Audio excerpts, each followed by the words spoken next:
Jeff. That's lovely. Thank you. Thank you. Everybody enjoyed that. Yes, they did. Let's spin the wheel.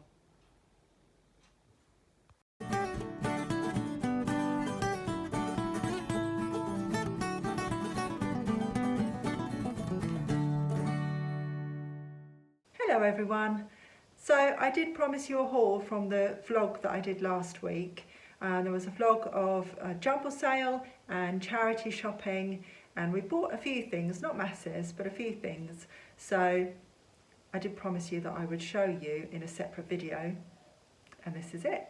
Also last week I announced a giveaway for a necklace that I got from Anna Louisa Jewellery, and I've had a few entries. So at the end of this video I'm going to announce the winner, so stay tuned for that. The Jumble sale that we went to last week wasn't that great. We've been to some better ones, let's put it that way.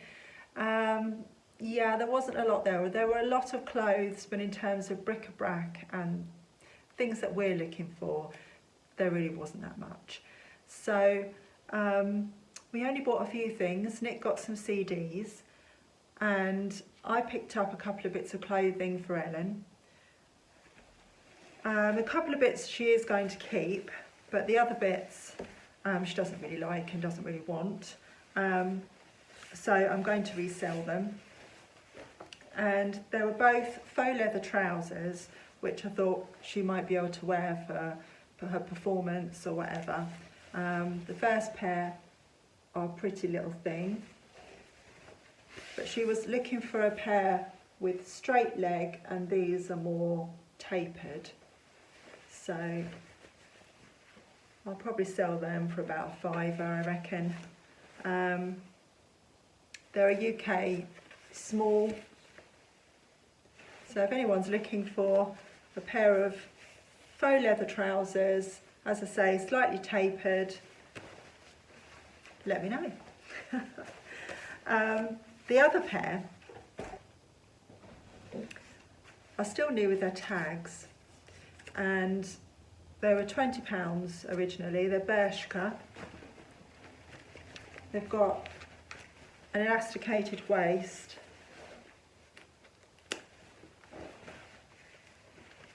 with a zip and popper fastening, and then they also have an elasticated ankle, so they're sort of a bit looser. But yeah, I'm thinking they'll probably fetch a £5 at least, and I paid £1 for 4 items, so that can't be bad. The other 2 bits Ellen did like, so that was good, so she's keeping those. And then I really thought, I walked around and I just thought, there isn't anything for me here. I had a quick look on the bric-a-brac table, and I just couldn't see anything that caught my eye at all. So I ended up just helping Nick picking out CDs. And then we had another quick walk around before we left, just to make sure we hadn't missed anything.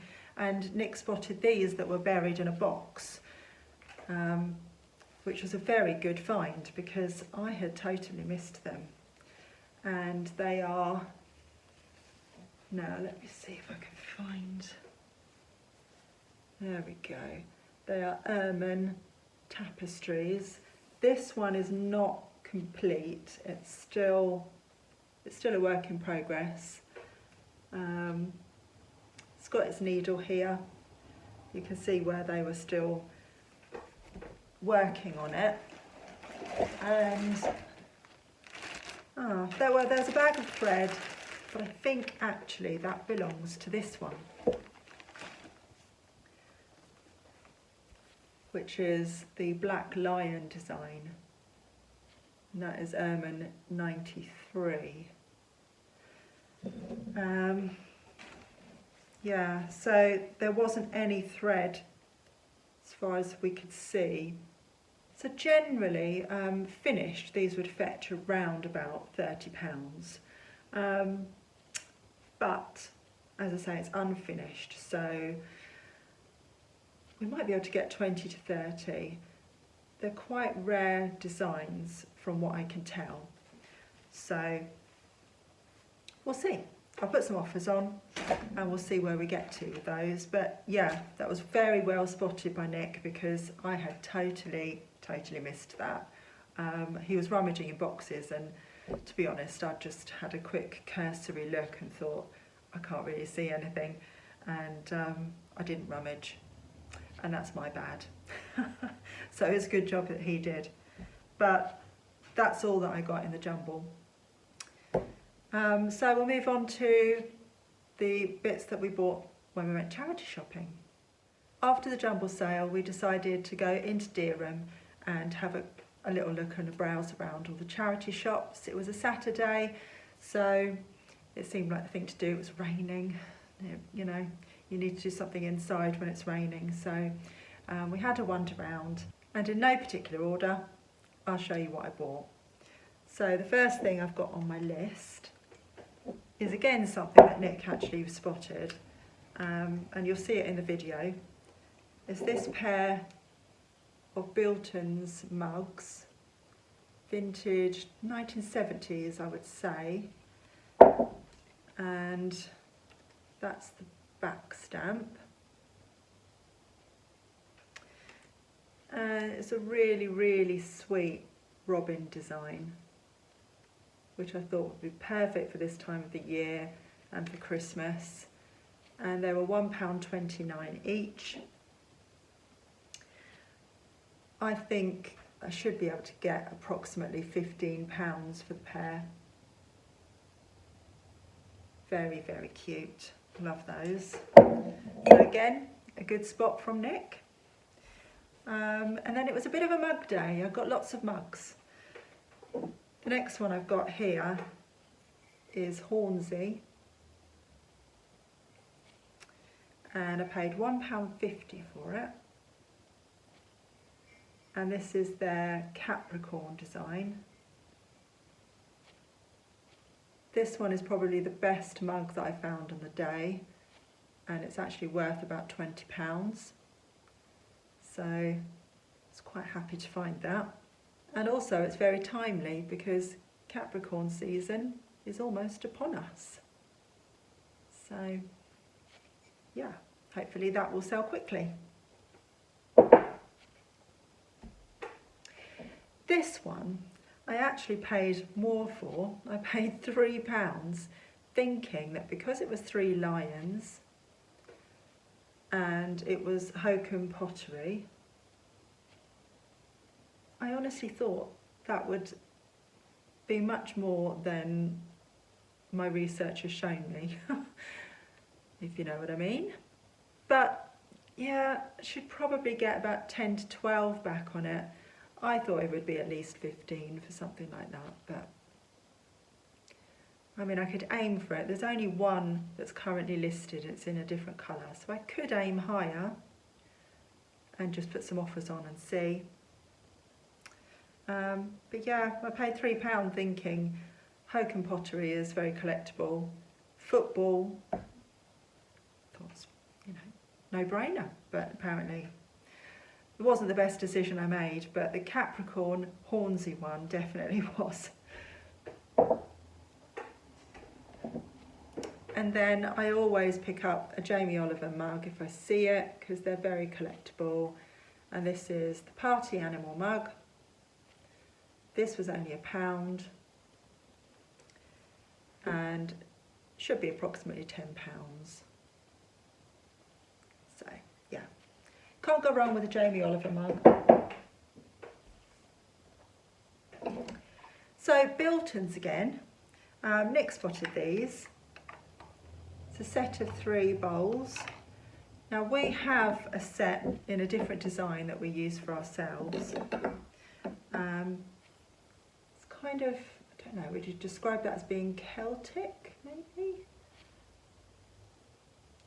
But yeah, it's that design. This is the back stamp.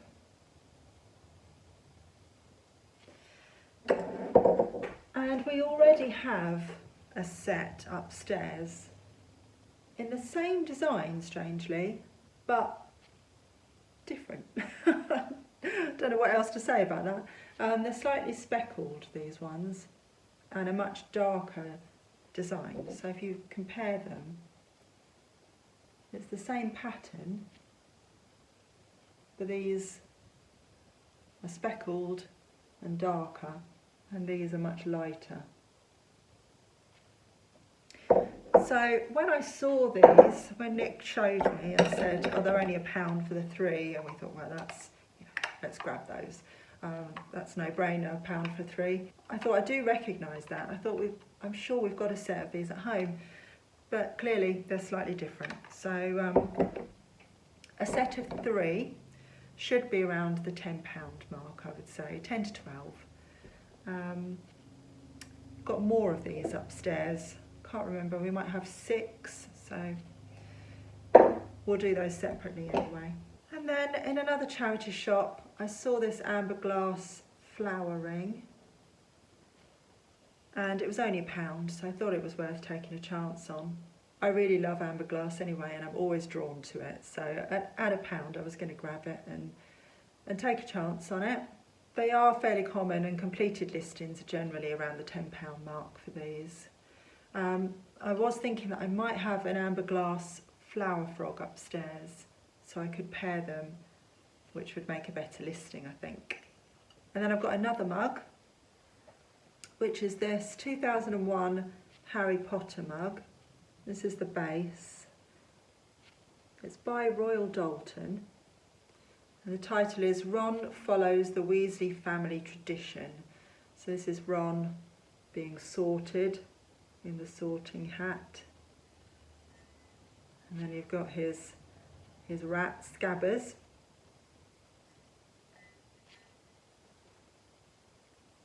And as soon as I saw that, I knew that was vintage Harry Potter, so I thought, I've got to grab that. It was £2. I should get at least £10 back on that, I think. So quite pleased with that. And then you will have seen me pick this up because I was trying to decide if it was worth spending the £15 that I spent on it. But as you can see, it is huge. Now this is Denby. Take the lid off, I can show you the stamp on the bottom. Now, is that the right way round? Yes, I think so. So yeah, as you can see, I spent £15 on that. It's Denby, it's the chevron design, and it is massive. There are various different sizes of this design teapot, and for this size I'm hoping to get 40 to 45 on it. So I think it was worth the 15 in the end. Just about. But I loved it so much. I really wanted to buy it. There's no beating around the bush on that. Jeff doesn't agree, but never mind. There's no beating around the bush. I really wanted to buy this teapot. I'm not going to keep it, but the joy of having it, looking after it and handling it for a while, you know, it's worth the 15. But yeah, I should get a nice return on that, I think. And then the second teapot I bought was this one. And it is a Sadler teapot. It was £3. Ooh, can we get that to focus? There we are. £3. You can probably just about make out where it says Sadler on the bottom. Now I've been doing a bit of research, and the only one that I could find in this design was being sold in America, and it was on for about, in pounds, it was on for about £27. I haven't found one listed in the UK yet. Plenty in this style, you know, this sort of shape, but not in this pattern. So I'm unsure on that at the moment, where to go. I'm thinking about around the 20 mark is probably probably what I'll aim for, but I still need to do a little bit more research on that just to see if it is a rare design. But it is beautiful, love it. You will have seen in one of the charity shops that we found this really fun little IKEA bag, and inside we were quite puzzled by it at first. Couldn't figure out what it was at all. So it looks like this, and it has a plug, and immediately I did say perhaps it's a night light. So Nick had a little look through the instructions, and I think we were right. I think it's a child's night light. We have tested it. In fact, the lady in the shop tested it, and then she actually had to turn her till off to plug it in and test it, and then all chaos ruled. So we kind of broke the till for a while. But can't remember what he paid, maybe £3. We should get 25 to 30 back for it, just going on early research. But he's very sweet, isn't he? How cute. So yeah, never seen one of those before. They're called, well, we said Spoker, but with the umlaut on the top, probably more like Spooker or something like that.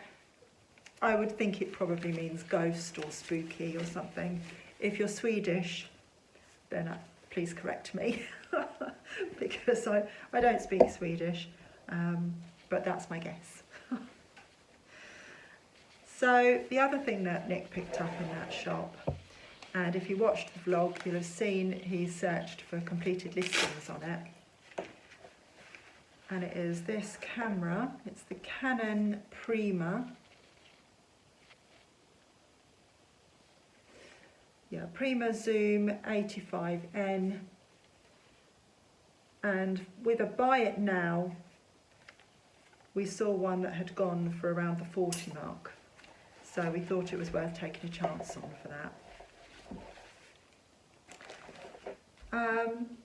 So that's everything that I bought that I'm thinking of reselling, but I do generally look at books for myself, sometimes to resell, but mostly for myself. Even though I've got so many books, if I took a whole year reading every day, I probably wouldn't get through them.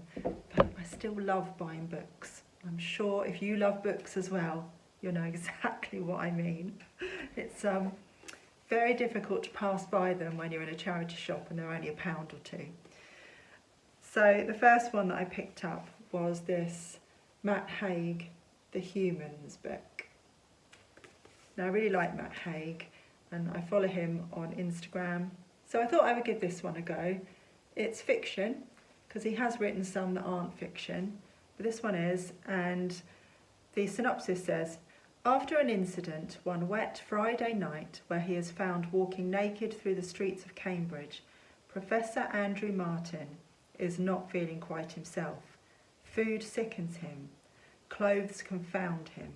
Even his loving wife and teenage son are repulsive to him. He feels lost among an alien species and hates everyone on the planet. Everyone, that is, except Newton, and he's a dog. Who is he really? And what could make someone change their mind about the human race? Now that is right up my street, so I'm very much looking forward to reading that. And then the second book I bought, I was thrilled to find. I never imagined that I would find this in a charity shop so soon. And it is this one. It's on the bestseller list at the moment, and it's Chris Van Tulleken, Ultra Processed People. Now, I've watched quite a few interviews with Chris Van Tulleken about this book, and I've fallen down a rabbit hole on YouTube, learning about ultra-processed food, watching him, watching Tim Spector, and it is absolutely fascinating. It's really eye-opening, and I highly recommend watching some of his interviews, but also watching Tim Spector, because he's just as interesting to listen to. They've both done episodes of Diary of a CEO, which are brilliant, so highly recommend those as a starting point. I'll read you, if you don't know anything about this book, I'll read you the synopsis. It's not you, it's the food.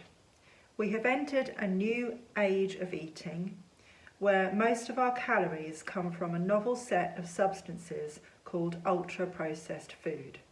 Products which are industrially processed and designed and marketed to be addictive. But do we understand what it's doing to our bodies? Join Chris in this groundbreaking book as he lives on a diet of almost nothing but ultra-processed food while travelling through the worlds of food, science, history and economics. What's happening in our bodies and brains when we eat ultra-processed food? What makes it the #1 cause of diet-related diseases, including obesity and early death? How does it contribute to environmental destruction? And why is it nearly universal in our diets? You'll learn what we can do about ultra-processed food and the companies that make it. Ultra-processed people exposes why we've lost an understanding of how weight gain really works, why ultra-processed food should be looked at as an addictive substance, and why none of it is your fault. We have the right to know what we're eating, and the right to good, affordable food. So eat along with Chris as you read. You may find, as he did, that the foods you've previously felt addicted to became less and less appealing.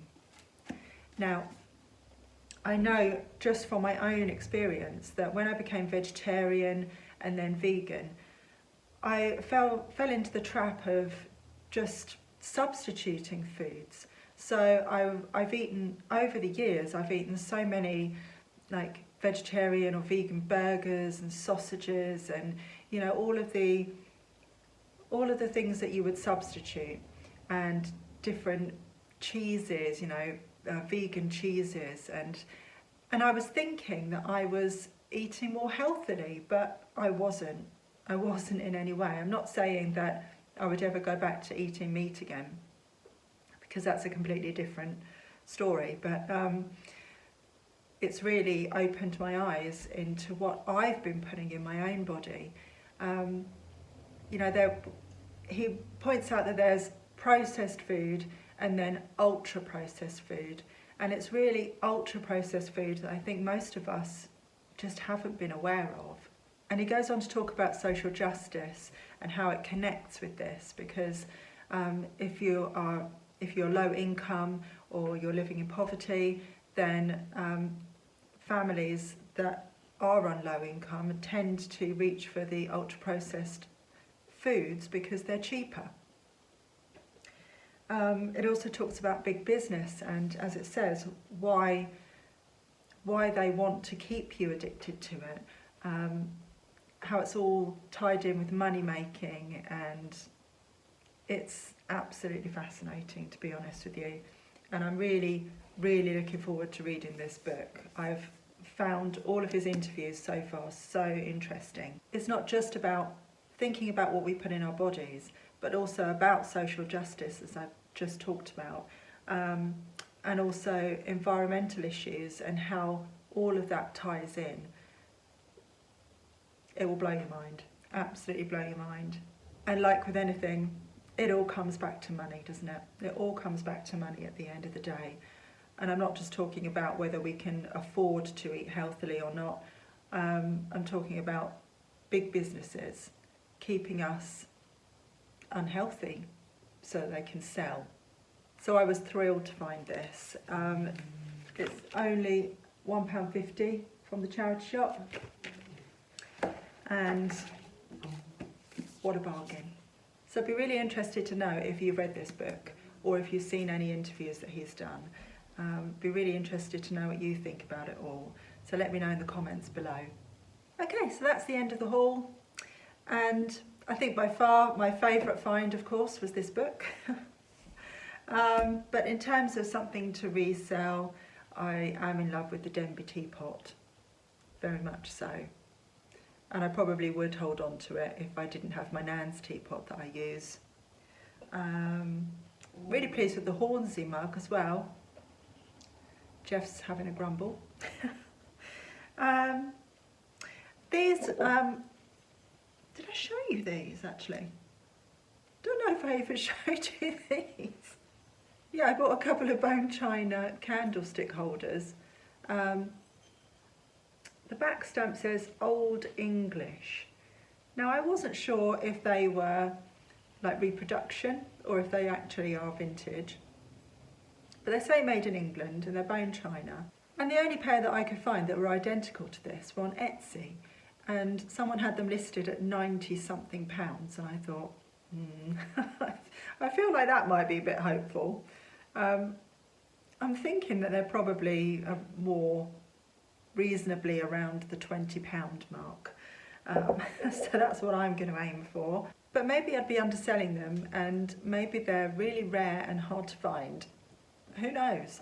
But I'm thinking more realistically, they're probably worth more like £20 for the pair. And I paid £3. £3 for the pair.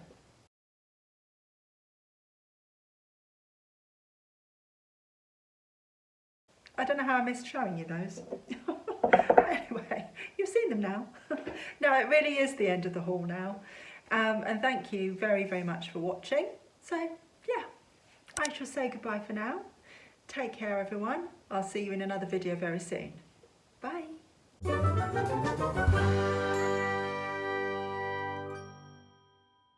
Let's spin the wheel.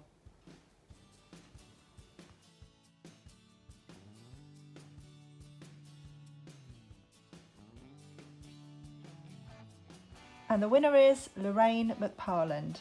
Congratulations, Lorraine. If you could send me an email, I think the email address is in the description box below, or you could just drop me a message on Instagram if you prefer to do that, and then I'll arrange to get that sent to you. Lorraine says, I would love this necklace for my granddaughter, who is the oldest one of 5 grandkids, the rest being boys, so as you can imagine, she has it tough. Thank you to everybody that entered. I've had some really lovely comments, and I really wish that I could have sent it to all of you. But I'm really happy that Lorraine has won, and that will be on its way to you soon, Lorraine.